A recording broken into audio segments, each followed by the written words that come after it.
Assalamualaikum warahmatullahi wabarakatuh. Selamat sore dan salam sejahtera untuk kita semua.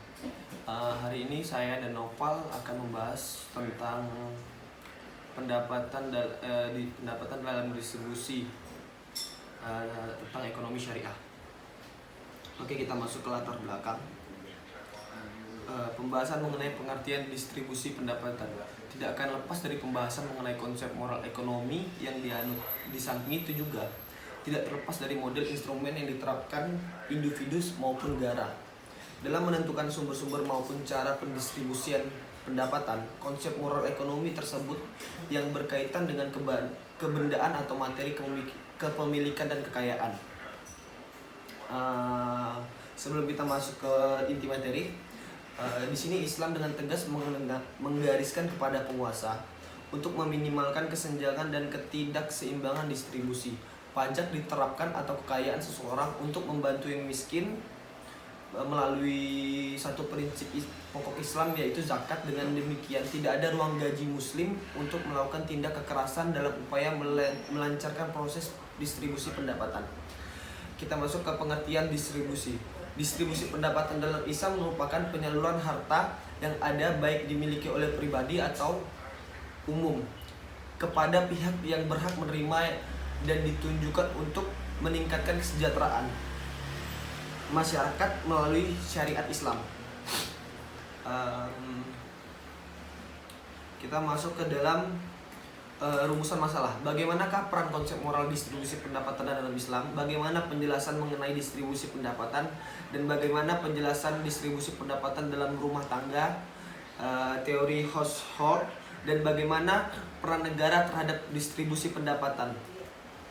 Tujuan kami menjelaskan makalah ini yaitu untuk mengetahui bagaimana peran konsep moral distribusi pendapatan dalam Islam, untuk mengetahui bagaimana penjelasan mengenai distribusi pendapatan, untuk mengetahui bagaimanakah penjelasan mengenai distribusi pendapatan dalam rumah tangga, household, untuk mengetahui bagaimanakah peranan negara terhadap distribusi pendapatan. Distribusi pendapatan, kita masuk ke konsep moral Islam dalam sistem distribusi pendapatan. Islam menyadari bahwa pengakuan akan kepemilikan adalah hal yang sangat penting. Setiap hasil ekonomi seorang muslim dapat menjadi hak miliknya, karena hal itu menjadi motivasi dasar atas setiap aktivitasnya, di mana motivasi ini membimbing manusia untuk terus berkompetisi dan menggapai kepemilikannya. Tetapi kepemilikan manusia hanya diberi hak kepemilikan terbatas, yaitu hanya berwenang untuk memanfaatkan, sedangkan pemilik yang hakiki dan absolut hanyalah Allah Azza wa Jalla. Seperti dalam firman-Nya, kepunyaan Allah, kerajaan langit dan bumi, dan Allah Maha Perkasa atas segala sesuatu. Ali Imran 189. Dan sabda Nabi Muhammad SAW, suatu ketika Nabi Muhammad SAW bertanya kepada para sahabatnya, kepada siapakah di antara kamu hak milik ahli warisnya lebih berharga daripada miliknya sendiri? Mereka menjawab, setiap orang menganggap hak harta miliknya sendiri lebih berharga daripada milik ahli warisnya. Kemudian Nabi Muhammad SAW bersabda, hartamu adalah apa yang kamu gunakan, dan harta ahli warismu adalah harta yang tidak kamu gunakan. Hadis riwayat Muslim dan Ahmad. Kepemilikan dalam ekonomi Islam itu dibagi menjadi 3, yaitu pertama itu kepemilikan umum, al-makiyah, al-amanah atau kolektif properti, yaitu kepemilikan yang meliputi sumber baik keras, cair maupun gas bumi, besi, tembaga, emas, dan termasuk yang tersimpan di perut bumi, dan semua bentuk energi, juga industri berat yang menjadikan energi sebagai komponen utamanya. Yang kedua, kepemilikan negara, state property, yaitu kepemilikan yang meliputi semua kekayaan yang diambil dari negara seperti pajak dengan segala bentuk serta perdagangannya, industri pertanian yang diupayakan negara tapi untuk negara itu sendiri. Yang ketiga yaitu kepemilikan individu, yaitu kepemilikan yang dapat dikelola oleh setiap individu atau setiap sesuai dengan hukum dan norma syariat. Kita masuk ke B, distribusi pendapatan. Kebutuhan menjadi alasan untuk mencapai pendapatan minimum, sedangkan kecukupan dalam standar hidup yang baik adalah hal yang mendasari sistem distribusi redistribusi pendapatan baru dikaitkan dengan kerja dan kepemilikan pribadi. Proses redistribusi pendapatan dalam Islam mengenai banyak hal yang berkaitan dengan moral indigo faktor dari dalam signifikan dari batasan tertentu diantaranya sebagaimana ultranisme mempromosikan greatest good for greatest number of people dengan good and utility diharmoniskan dengan pengertian halal dan haram.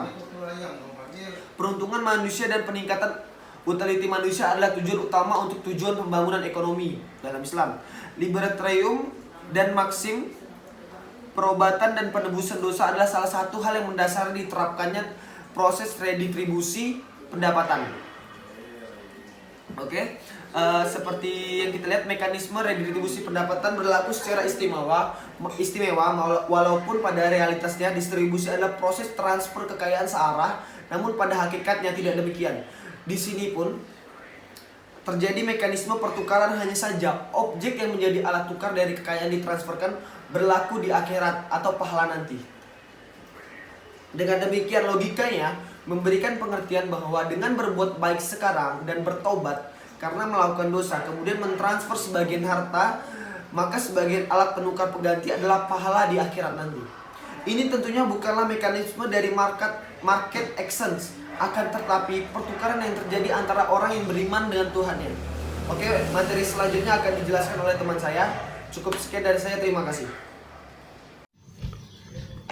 Selanjutnya saya akan membahas tentang distribusi pendapatan dalam konteks rumah tangga. Distribusi pendapatan dalam konteks rumah tangga erat kaitannya dengan sedekah. Pengertian sedekah di sini bukan berarti sedekah dalam konteks pengertian bahasa Indonesia, melainkan sedekah dalam konteks Al-Quran. Sedekah dapat dipahami menjadi dua aspek. Yang pertama ialah sedekah wajib, yaitu bentuk-bentuk pengeluaran rumah tangga yang bersifat wajib bagi seorang muslim. Di antaranya misalkan zakat, nafkah, dan warisan. Yang kedua, sedekah nafilah, yaitu bentuk-bentuk pengeluaran rumah tangga yang bersifat sunnah. Di antaranya infak, akikah, dan wakaf. Selanjutnya saya akan membahas tentang distribusi pendapatan dalam konsep negara. Seperti yang kita ketahui, Islam mengakui adanya kepemilikan individu dan setiap orang bebas untuk mengoptimalkan kreativitasnya sesuai dengan batasan-batasan yang telah ditetapkan oleh Allah. Namun kebebasan ini seringkali disalahgunakan oleh sebagian orang, misalnya dalam bentuk pengambilan riba dan perilaku monopoli. Menurut An-Nabani, dikatakan bahwa tugas-tugas pemerintah dalam perekonomian dibagi menjadi tiga. Yang pertama, mengawasi faktor utama penggerak ekonomi. Yang kedua, menghentikan muamalah yang diharamkan. Dan yang ketiga, mematok harga bila diperlukan. Pemerintah harus mengawasi gerak perekonomian seperti dalam aktivitas produksi dan distribusi barang. Kebijakan pemerintah yang berkaitan dengan distribusi pendapatan adalah kebijakan fiskal. Kebijakan tersebut bertujuan untuk mengembangkan suatu masyarakat yang didasarkan pada distribusi kekayaan berimbang dengan menempatkan nilai-nilai material dan spiritual pada tingkat yang sama.